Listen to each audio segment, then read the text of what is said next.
El día 28 de noviembre del presente año, en horas de la mañana, la Corte Suprema de Justicia en pleno comunica a la Nación el fallo de inconstitucionalidad sobre la Ley 406 del 20 de octubre del 2023 que aprobaba el contrato minero entre el Estado panameño y la empresa minera Panamá S.A. La pregunta que sale a relucir ahora, ¿qué viene? Lo que debe venir es un cierre ordenado de la mina y un posible proceso arbitral de inversión que deberá promover la empresa Fair Quantum Mineral en contra del Estado panameño. Es por esta razón que hemos decidido que este segundo episodio podamos abordar cuáles son esos hechos, argumentos o pruebas que pudiera esbozar la empresa para tener un fallo arbitral favorable.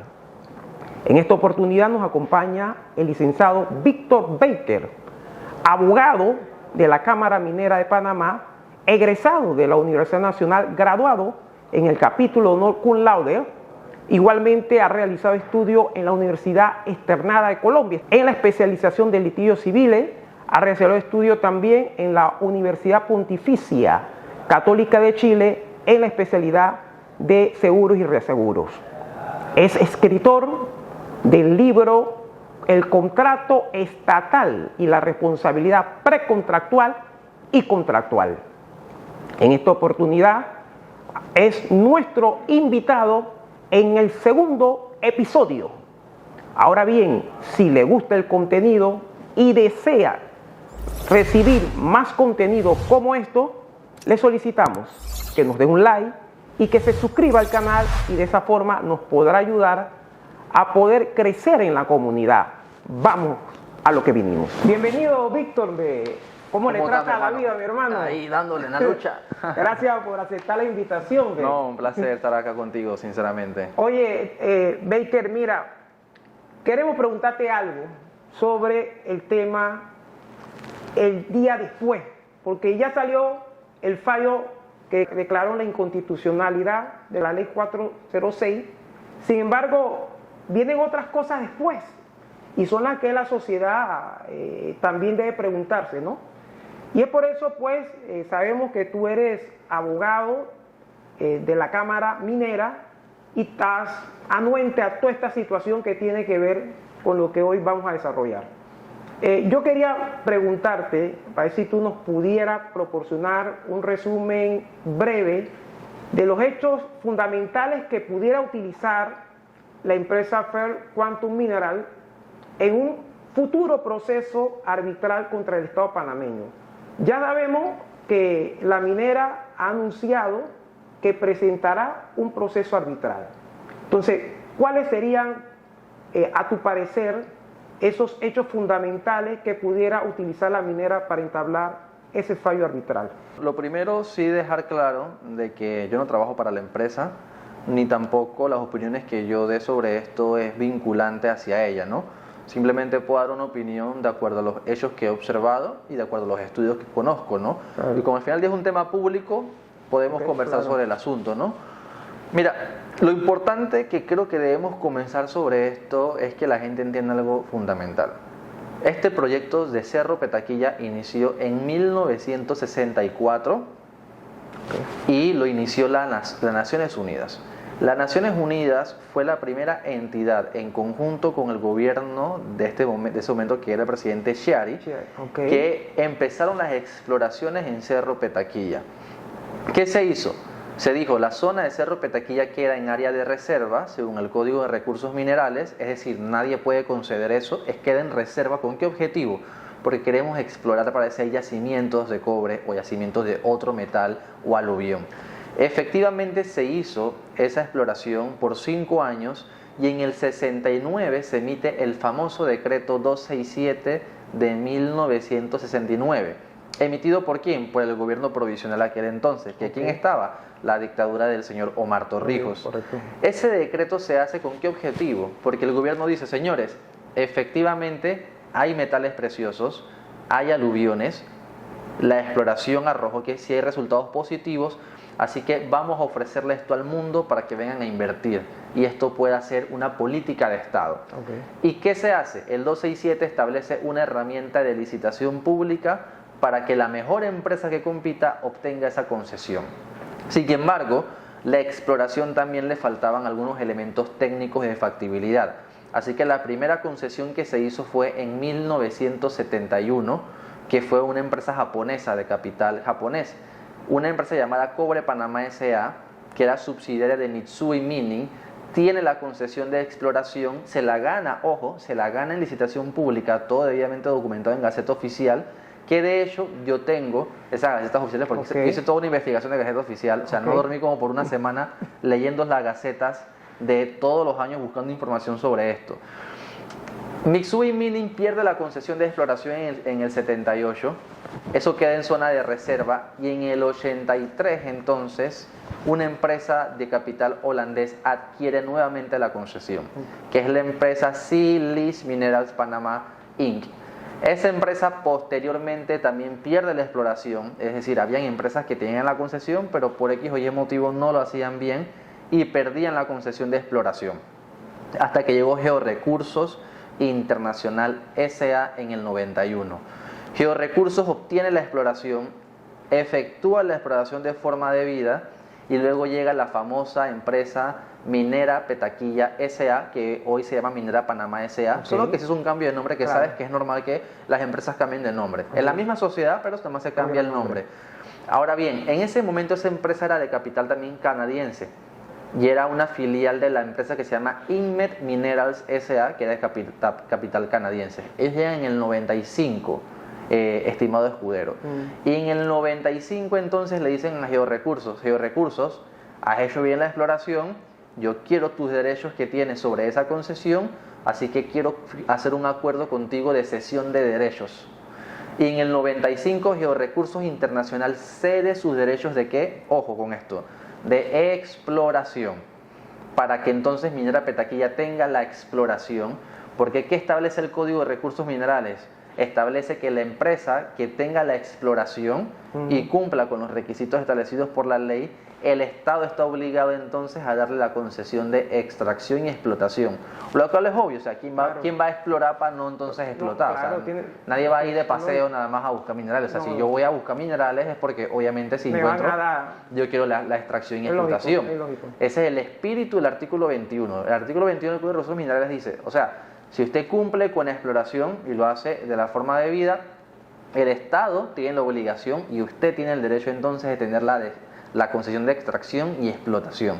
Surge entonces la famosa ley, la ley número 9 de 1997, que luego fue demandada por inconstitucional y efectivamente la Corte lo declaró entonces en el 2017.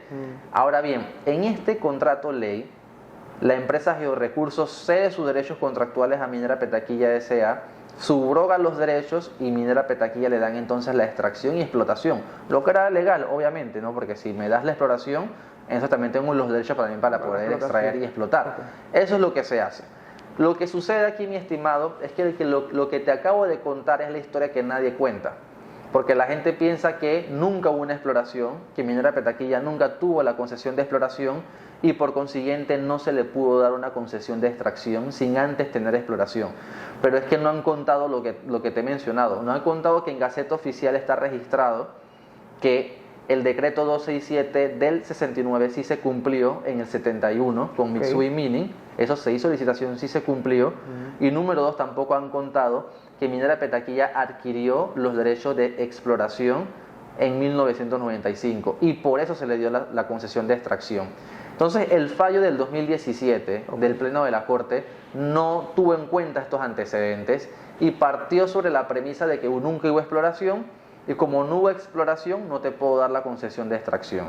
Entonces hubo un hierro histórico de no relatar los hechos debidamente documentados en Gaceta Oficial, que te las puedo pasar con su numeración y con sus años. Pero ese fallo inicial que tú señalas realmente se fijaron en temas que no se cumplieron, un tema igual se tenía que abrir una licitación y no se cumplió. Ahí voy a ese punto. Y entonces se fueron por un tema de forma, más de fondo, ¿no? Ahí voy, muy buen punto. Efectivamente, la Corte dijo, es que el 267, el decreto 267 que obligaba a la licitación no se cumplió, y como no se cumplió, entonces hubo una violación de forma. Pero es que la Corte no tuvo en cuenta que sí se cumplió en el 71. En el 71 se le entrega la concesión a una empresa japonesa y ahí se cumple el decreto. ¿Qué pasa? Ese decreto tenía un vacío legal porque decía, hay que hacer una licitación para la concesión de extracción, pero no decía absolutamente nada sobre qué sucedía si la empresa que adquiría la concesión se le expiraba la misma, la regresaba o la cancelaba. Entonces había un vacío legal. Había allí, una laguna ahí. Una laguna legal. Y eso fue lo que pasó. Se le expiró la concesión a Mitsui Mining. ¿Y qué decía el decreto 267? El Código de Recursos de Minerales es ley supletoria ante los vacíos de este decreto de gabinete. Okay. Entonces, como había un vacío legal, ¿qué se aplicaba entonces? El Código de Recursos Minerales. Entonces, cuando se expiró la concesión y el decreto no regulaba nada sobre esas consecuencias jurídicas de una expiración, se aplicó entonces el artículo 30 del Código de Recursos Minerales. ¿Y qué dice el artículo 30? Toda concesión que se expire, que se cancele o que se regrese, tiene que irse a zona de reserva. Y si se va a zona de reserva, se aplica el artículo 32 del Código de Recursos Minerales, que dice, para que el Ejecutivo levante un área de la zona de reserva, puede hacerlo a través del régimen de concesiones del Código de Recursos Minerales estrictamente, o puede hacerlo con una ley especial. Okay. Entonces, como el Cerro Petaquilla en el 78, cuando se expira la concesión, entra a zona de reserva, el Ejecutivo entonces tiene la potestad discrecional, porque ese artículo es discrecional. Dice, podrá, y a conveniencia del Ejecutivo, podrá levantarse de la zona de reserva con una ley especial. Y como es una norma discrecional, el Ejecutivo decide si levantaba Cerro Petaquilla bajo el régimen de concesiones del Código de Recursos Minerales o se levantaba con ley especial. ¿Y qué fue lo que se hizo? Se levantó nuevamente ¿con qué? Con el Código de Recursos Minerales. Y eso no lo tuvo en cuenta la Corte, ese recuento histórico. Y de hecho no mencionan nada de Mitsui, no mencionan nada de lo que estoy comentando, y por eso hierran de esa parte, y ahí vamos al tema del arbitraje. Como todo esto está documentado y está en Gaceta Oficial, la empresa puede entonces invocar lo que se llama el principio de Stoppel. ¿Qué es el principio de Stoppel en materia de derecho internacional privado y público? Significa que un Estado no puede ir en contra de sus propias decisiones. Porque si va en contra de sus propias decisiones, entonces se está contradiciendo a sí mismo. Es un principio de equidad. Claro. Entonces, terminando el tema del recuento histórico, Cerro Petaquilla entonces se le entrega a Minera Petaquilla S.A., adquieren la concesión de extracción, efectúan toda la infraestructura gigantesca, compleja, técnica, billonaria sobre el complejo, y llega entonces la famosa empresa First Quantum Minerals en el 2011, y le compra en el 2011 a Inmet Minerals las acciones sobre Minera Panamá S.A.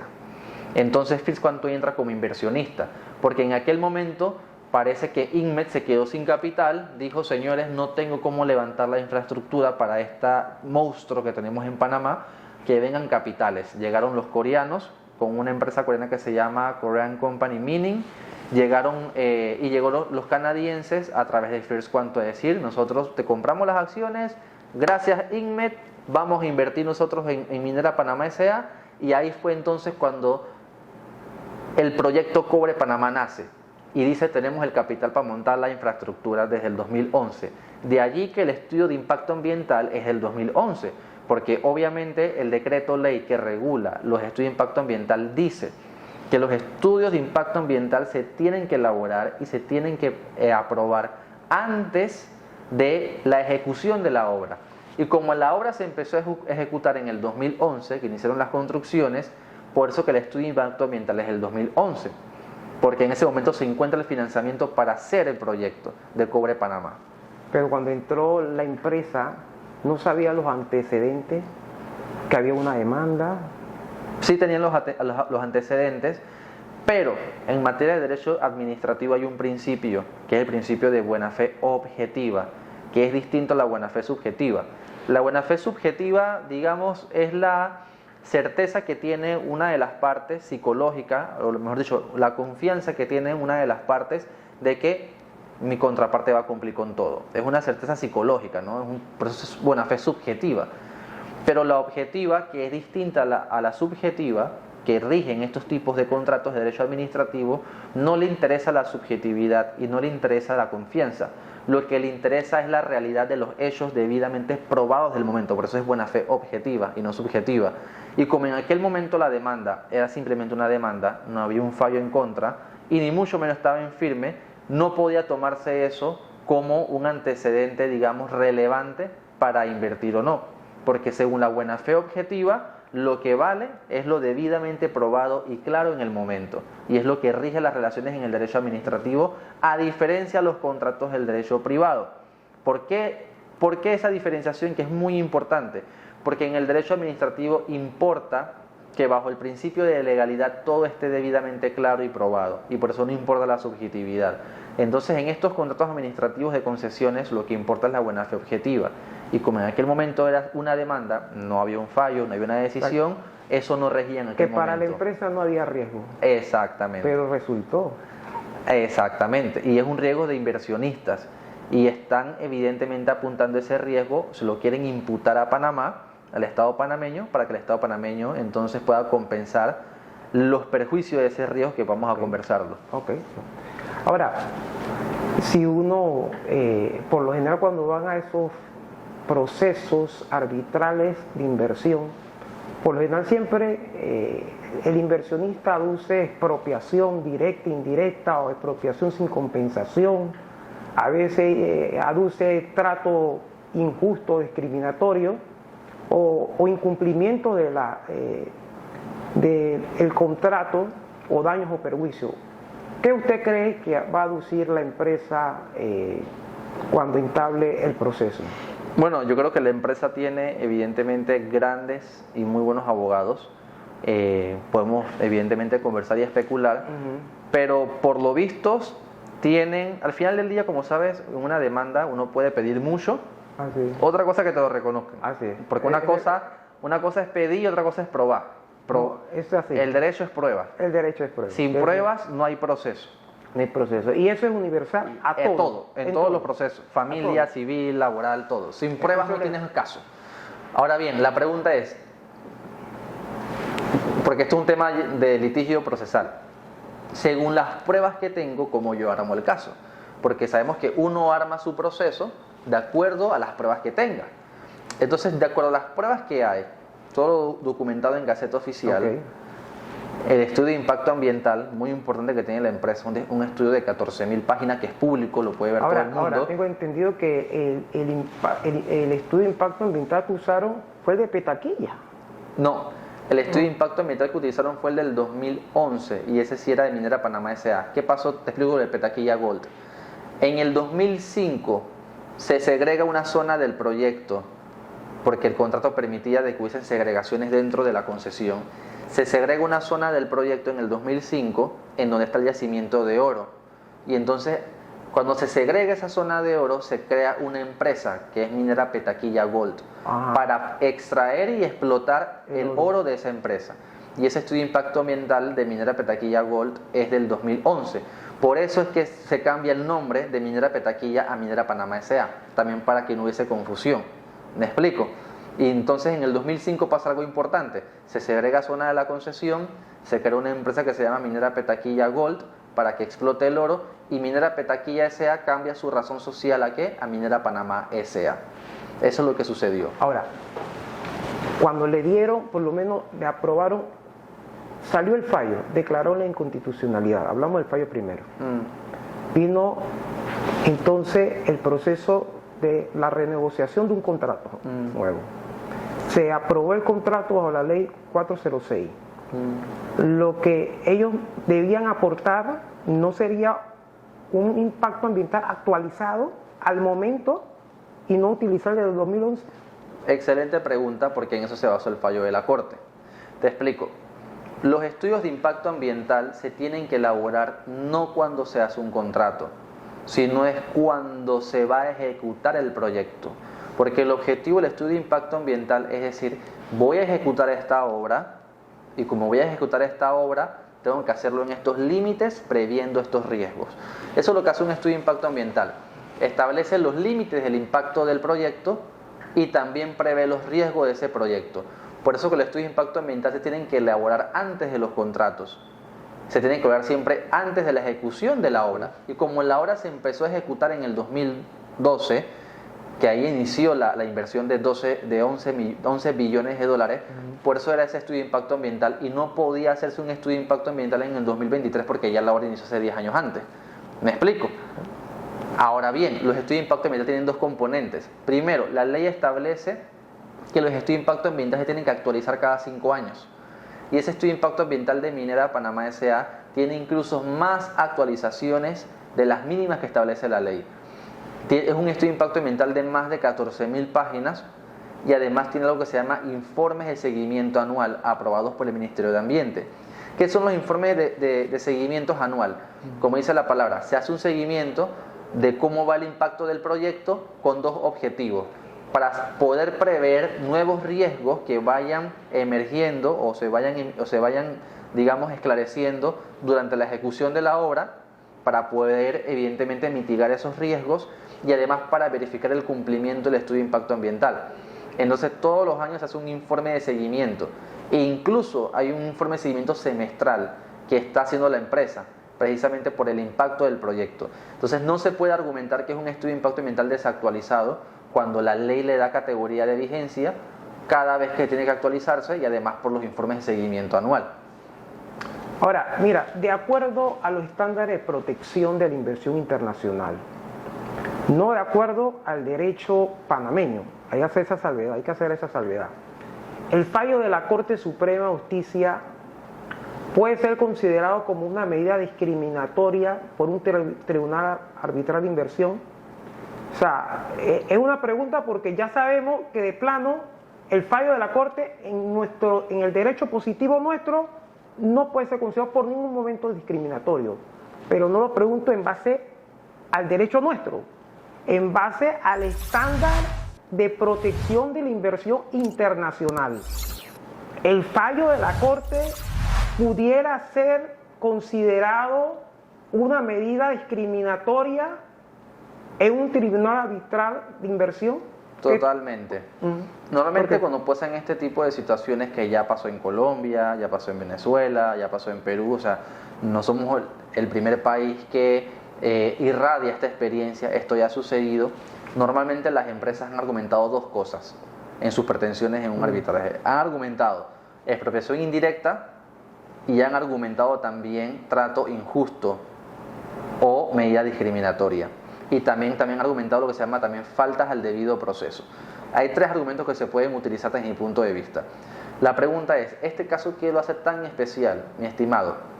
Es que la experiencia colombiana y venezolana y la peruana, cuando se les quitó una concesión a una empresa minera, fue porque se hizo en virtud de la protección del medio ambiente. Okay. Y cuando se hace de esa forma, los tribunales de arbitrajes dicen no puedes argumentar expropiación indirecta. ¿Por qué? Porque el Estado tiene su competencia y su soberanía para poder determinar lo que es bueno o no para su medio ambiente. Y por consiguiente no hay expropiación indirecta. Y si no hay expropiación, también no hay compensación. Pero, voy ahí, pero, dicen los tribunales de arbitraje, pero eso no obsta ni tampoco limita al Estado a compensar entonces los daños y perjuicios de una empresa. Entonces, en este caso, Panamá, ¿qué argumentó para romper relaciones con la empresa minera Panamá S.A.? No argumentó temas medioambientales en el fondo. En el fondo lo mencionó como una de las causales, pero si nos estudiamos bien el fallo, la Corte se basa en que realmente no hubo un procedimiento debido para entregar la concesión, y como no se entregó la concesión dentro del procedimiento debido establecido en el Código de Recursos Minerales, que de hecho cambia su discurso frente al fallo del 2017, cambian los argumentos de fondo, la Corte dice entonces no hay concesión. La Corte sí toca el tema medioambiental para también poder justificar digamos, la inconstitucionalidad del contrato ley en relación con los estándares de protección ambiental regidos en la Constitución. Pero su parte resolutiva la basa realmente en que no hubo una concesión realmente otorgada. Entonces la empresa sí tiene chances de poder ganar bajo la pretensión de expropiación indirecta y no a través del tema de trato injusto de equidad, que también lo puede pedir, y yo creo que las dos cosas las va a pedir y ambas cosas tiene altas posibilidades de poder obtener en el arbitraje. Ya hay fallos, pues, hay fallos de países que han ido a proceso arbitral de inversión en Costa Rica, en Salvador recientemente, y han salido favorecidos, han ganado, pero tengo entendido que ha sido por el por el tema ecológico y ambiental, los daños, ¿no? Exacto. Entonces yo pienso que por ahí también Panamá puede esbozar ese tema. El tema es que, vamos a ver, cuando uno demanda en cualquier proceso, uno tiene una causa de pedir. ¿Qué es la causa de pedir? Es decirle, señor juez, yo estoy pidiéndole esto porque esa persona hizo esto. La pregunta es, ¿cuál es la causa de pedir en este proceso? Es el fallo de la Corte. ¿Por qué? Y hay un precedente judicial en materia de arbitraje de inversión en donde la causa de pedir sea un fallo de la Corte. Porque para los tribunales de arbitraje el Estado es uno solo. Ellos no separan de que si el Ejecutivo te cumplió o el Judicial no te cumplió, no. O sea, el Estado es un ente unitario que está, digamos, descompuesto en varios poderes, ¿no? Pero al final el Estado es uno solo. Hay un caso de Bridgestone Internacional S.A. contra Panamá, en donde Bridgestone dijo, señores árbitros, un tribunal de Panamá me condenó en un proceso, no protegió mi registro de marca bajo los estándares internacionales de la OMPI y quiero que condenen a Panamá en un arbitraje de inversión. Y así fue, condenaron a Panamá en el 2003-2004 en ese arbitraje. ¿Qué quiero decir con esto? La causa de pedir es el fallo. Y como te comenté, en el fallo de la Corte de este año, del 29 de noviembre, realmente la Corte no se basa per se en un tema medioambiental para justificar la inconstitucionalidad. Se basa en un tema de un incumplimiento de requisitos de forma para entregar la concesión. Entonces, como esa va a ser la causa de pedir, señores árbitros, Panamá dijo que me quita la concesión porque en el momento no me la entregaron bien, ahí hay una falta internacional muy importante, que es el principio de Stoppel. Porque ¿qué va a decir la empresa? Va a decir, señores, es que si ya el gobierno me entregó la concesión en debida forma, cumplí con los requisitos, fue un acto que gozó de seguridad jurídica, porque rige el principio de presunción de legalidad de los actos administrativos, rige el principio de presunción de constitucionalidad también, pero luego el Estado se contradice ahora y dice que no tengo concesión y va en contra de sus propios actos. Entonces, bajo esa premisa, evidentemente estamos especulando, pero es bastante probable de que se pueda argumentar una expropiación indirecta, al margen también de que se pueda argumentar un trato injusto y también poco equitativo, porque tú puedes quitar la concesión, pero la realidad es que también hay una inversión de 11 billones de dólares, y esa es una realidad que también trae consecuencias de inversiones directas extranjeras. Hay muchas multinacionales que vinieron a Panamá a invertir por la empresa y que su único cliente es la empresa. Han invertido aquí millones de dólares para instalarse en Panamá, porque son suplidores de infraestructuras gigantes, de maquinarias que no tenemos en el país, evidentemente. Claro, empresas de Dinamarca, empresas holandesas, empresas canadienses que se dedican a suplir a empresas mineras para la infraestructura que no tenemos en Panamá, vinieron a Panamá a invertir millones de dólares para apuntar esa estructura. O sea, al final del día hay una inversión que nadie puede decir que no existe, y decir no tienes concesión, vete de aquí. O sea, yo creo que no hay que ser abogado para saber de que también es un trato injusto. Es un trato bastante injusto en ese caso, y también se van a ir por ese lado. ¿Cuál usted considera que sería la pretensión de la empresa cuando pone el fallo arbitral? Es plata, daño y perjuicio. Ellos piden lo que se llama compensación. En arbitraje se pide siempre compensación. ¿Qué es compensación? Yo quiero que me regreses mi inversión, pero además quiero que me indemnices de mi inversión. Y entonces ahí lo que se va a pedir normalmente es 3 veces o máximo 4 veces el monto de la inversión, que es lo que se oscila en estos tipos de arbitrajes especializados en arbitraje de minería. Porque una cosa son arbitrajes de inversión en bolsa de valores, o en temas de infraestructura, o en temas de proyectos como una empresa china que venga a hacer un canal, una expansión del canal o otro puente. Pero en materia de minería, que es, digamos, bastante especializada, en ese caso lo normal es que se pida siempre en la compensación más 3 veces el monto de la compensación. Es decir, si hubo una inversión de 11 billones de dólares y se pide normalmente 3 veces eso, puede ser una demanda entre 30 a 30 y pico billones de dólares. Aproximadamente. Aproximadamente, lo cual es más de un año de nuestro gasto de gobierno y la mitad de nuestro PBI. Mucho dinero. Ahora, un fallo, los fallos, aunque ha habido fallos en pro de los estados, que han ganado estados y otro ha ganado la empresa.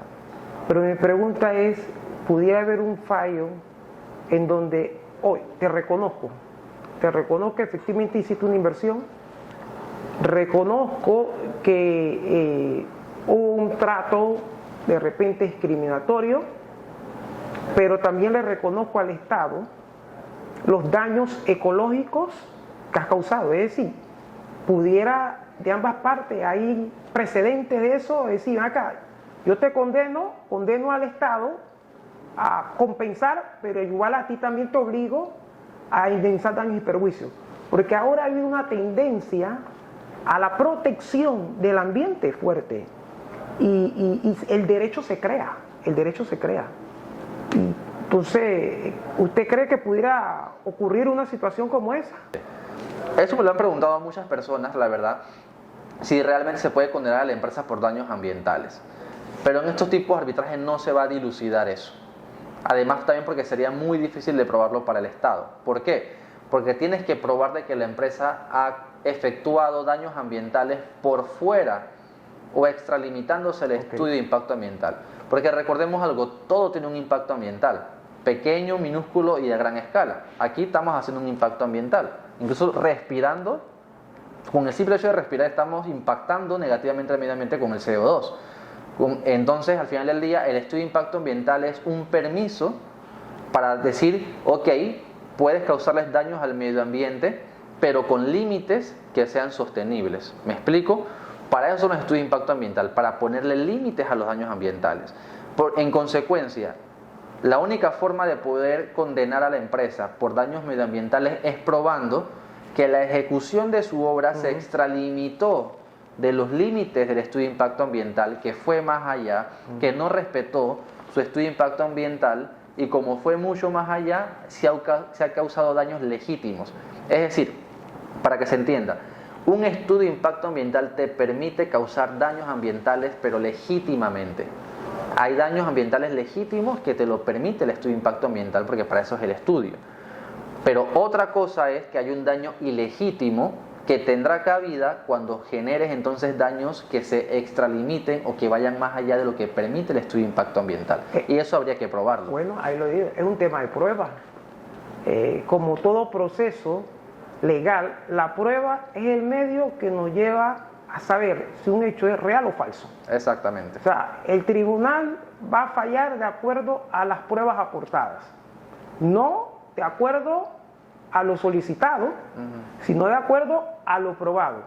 La pregunta es, ¿qué pruebas clave pudiera tener la empresa para respaldar su posición en un proceso arbitral como esto? La primera prueba y fundamental es que tiene un estudio de impacto ambiental con todos los requisitos establecidos por la ley, con incluso más actualizaciones de las mínimas requeridas por la ley, y con informes de seguimiento semestrales y también anuales. Y además de eso, es que eso cuenta con la aprobación del Ministerio de Ambiente, que es el Estado al final. Eso es lo primero y fundamental. Lo segundo es que también tienen en Gaceta Oficial todo el recuento histórico que documenta que realmente la empresa tuvo una concesión de exploración cuando Georrecursos le entregó sus derechos a través de un contrato de concesión de derechos, y que eso entonces lo facultaba a obtener una concesión de extracción y de explotación. tienen todo el recuento de Gaceta Oficial, porque al final del día, como dice la palabra, es Gaceta Oficial. Y lo tercero y más importante es que tienen evidentemente la prueba de que ya invirtieron en Panamá 11 billones de dólares, que evidentemente poco dinero no es, y que eso evidencia de que ellos invirtieron de buena fe para poder tener unas ganancias en el futuro y que cortar, digamos, esa expectativa que tenían legítima en el momento es un daño perjudicial. Y voy a ir a un punto importante. También es importante algo y que nadie ha tocado, y se va a dilucidar en temas de tipos de arbitraje que ya se hizo en Colombia, por ejemplo. ¿Qué pasa? Las declaraciones de los mandatarios respecto del apruebo o no apruebo de un proyecto como esto son muy importantes para poder determinar el grado de convicción de una empresa para invertir o no, y en consecuencia lo toma en cuenta el tribunal de arbitraje para poder determinar si el proyecto estaba realmente respaldado por las autoridades o no. El gobierno de Ricardo Martinelli, el gobierno de Varela y el gobierno de Nito Cortizo públicamente siempre se manifestaron en favor del proyecto, en favor de las expectativas del proyecto, y son declaraciones públicas. ¿Eso qué significa? Eso significa de que eso le crea a la empresa la certeza y la credibilidad de que el proyecto tiene que ejecutarse y que por consiguiente la inversión que están haciendo puede ser segura. Vale. Y un tribunal de arbitraje valida eso. Y un caso que detengo, el caso de Eco Oro en Colombia, en Saturbán 2020, muy reciente, el tribunal dijo lo que estoy comentando. El tribunal dijo, señores, es que aquí el gobierno de Santos, de Manuel Santos en el 2012, el gobierno también de Iván Duque. ¿Y dónde fue ese arbitraje? En la CIADI. Ok. En la CIADI. El gobierno de Iván Duque, todos los gobiernos colombianos apoyaron este proyecto, se manifestaron en los medios de comunicación a favor del proyecto y convencieron a través de esas declaraciones a la empresa a invertir. Y no puede ser entonces ahora de que el gobierno vaya en contra el Estado vaya en contra de sus propios actos y luego cambie el discurso y le quita la concesión a la empresa canadiense, que era también una empresa canadiense en Colombia, y condenaron al Estado colombiano a casi 800 millones de dólares. Pero te he entendido que la jurisprudencia a nivel de arbitraje en inversión no es vinculante como el derecho positivo, muchos, ¿no? La jurisprudencia, ¿no? Es decir, hay muchos fallos que se toman referencial y es la tendencia, pero no soy especialista en tema internacional, arbitraje, ¿no? Pero tengo entendido que no es vinculante, que no necesariamente que si fallaron así, tienen que fallar siempre. No, claramente, no es vinculante, pero sí, digamos, es referencia. Porque una cosa es una fuente del derecho que sea vinculante, es decir, el juez está obligado a citar esos antecedentes y poder determinar si esos antecedentes encajan o no en los hechos del proceso presente. Pero otra cosa es decir, hay un antecedente con un caso similar y de esto podemos agarrar ciertas piezas también para nosotros tener luz al respecto. No es vinculante, pero sí lo van a tomar en cuenta. Ok. Yo he escuchado mucho sumas exorbitantes y que dan miedo. Que Panamá puede ser condenado por una suma enorme. Hay experiencias inmensas incluso donde ponen sumas y demandan y al final no es ni la tercera parte cuando consiguen. Pero definitivamente es un tema de prueba como lo hemos hablado. Mucha gente habla de que Panamá podría ser condenado a una suma X, pero yo le pregunto, ¿conoce usted algún experto en valoración de peritaje que haya hecho algún cálculo aproximado de daños y perjuicios que se podían cuantificar en cuanto a la minera? Porque realmente un tribunal va a sustentar eso en base a algunos expertos de valoración en peritaje que así lo señalen, no de forma antojadiza, ¿no? Yo no sé si usted conoce alguno, o sea, porque lo que yo sí veo es que muchos hablan de unas sumas, pero no lo respaldan con ningún informe, o sea, claro. Es lo que yo pienso, y en eso es lo que yo pienso, muchos se creen definitivamente que así va a ser. No, sí, es que este tema, es que lo que pasa, mis estimados, es que cuando un tema es tan controversial y tan famoso, muchas opiniones hay. Este es como el chisme del barrio. Y como es el chisme del barrio, todos quieren hablar del tema y todos quieren meter su cuchara. Entonces es normal, y también el panameño es así. El panameño también es cuentero, le gusta, tú sabes, meterle el miedo a la cosa, meterle el feeling. Y también es nuestra cultura. Claro, Pero claro. al final del día, como bien usted comenta, es un tema de pruebas, es un tema objetivo, es un tema de informes, es un tema de análisis técnico, científico, para hacer lo que se llama cuantificación del daño. Así es. Porque el daño en derecho tiene que cuantificarse económicamente. Y ahí entra entonces los peritajes, los informes de especialistas, los informes científicos, por personal calificado, que tengan competencia, que tengan también antecedentes, que tengan experiencia en el campo, para dar entonces una cuantificación precisa del daño que tiene que documentarse con todas las pruebas también que existan. La pregunta es, ¿cuánto va a pedir la empresa? ¿Cuánto nos va a condenar? No lo sabemos, pero por lo menos sí podemos decir que va a ser de 11 billones para arriba, porque ya hay una inversión de 11 billones y lo normal en las experiencias similares es que las empresas pidan siempre 3 veces del monto de la inversión. Esas son expectativas, ¿no? Exactamente. Y expectativa no es un hecho, ¿no? Pero son expectativas. Yo te agradezco, Baker, por venir porque realmente nos has dado luz en cuanto a lo que la empresa pudiera presentar. En el próximo episodio vamos a tener a alguien pues que va a hablar en la parte contraria, pero gracias por venir. Con mucho y gusto. Gracias por sacar ese tiempo y participar con nosotros. Con mucho gusto. Un placer siempre. Un placer. Gracias, Baker.